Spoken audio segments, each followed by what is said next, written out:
of Thomas Matthew Crooks, the suspected shooter. Israeli Prime Minister Benjamin Netanyahu is in Washington this week with a scheduled meeting at the Congress and the White House as well. Israeli strikes in eastern Khan Yunis killed dozens of people Monday. Hundreds more fled after evacuation orders. This is the scene that Israeli Prime Minister Benjamin Netanyahu left to travel to another battlefield, this one political, as the U.S. presidential campaign is upended following President Joe Biden's decision not to run for a second term. And I will tell my friends on both sides of the aisle that regardless who the American people choose as their next president, Israel remains America's indispensable and strong ally in the Middle East.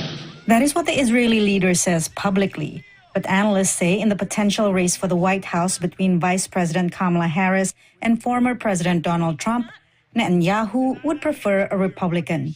The Republicans are more supportive of Israel's security agenda, and that would be true whoever was in power in Israel. But the second thing is they're more forgiving of Israel's right-wing government and its policies towards the Palestinians. Netanyahu has reportedly requested a meeting with former President Trump, who launched significant pro-Israel policies during his term.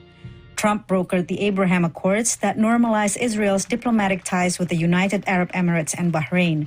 He moved the U.S. embassy from Tel Aviv to contested Jerusalem and recognized Israel's annexation of the Golan Heights.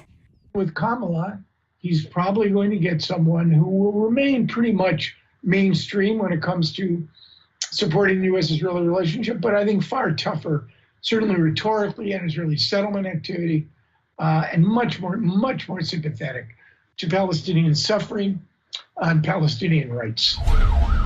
Ultimately, Netanyahu's main goal in Washington is to prepare the groundwork for the next American administration. And with the Israeli Knesset nearing a 3-month recess, advancing his own goals in his fragile coalition. There may be a political timing that will enable Netanyahu to make a move once the Knesset is in recess without having that lead to immediate coalition breakdown, because that could not be done until the Knesset comes back to operation.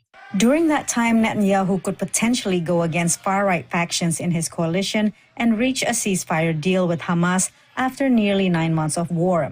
U.S. Secretary of State Antony Blinken said last week such a deal is within reach. I believe we're inside the 10-yard line and driving toward the goal line and getting an agreement that would produce a ceasefire, get the hostages home, and put us on a better track to trying to build lasting peace and stability.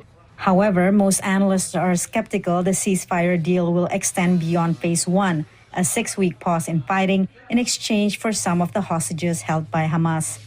15% of children under the age of 18 in Malawi are orphans. This has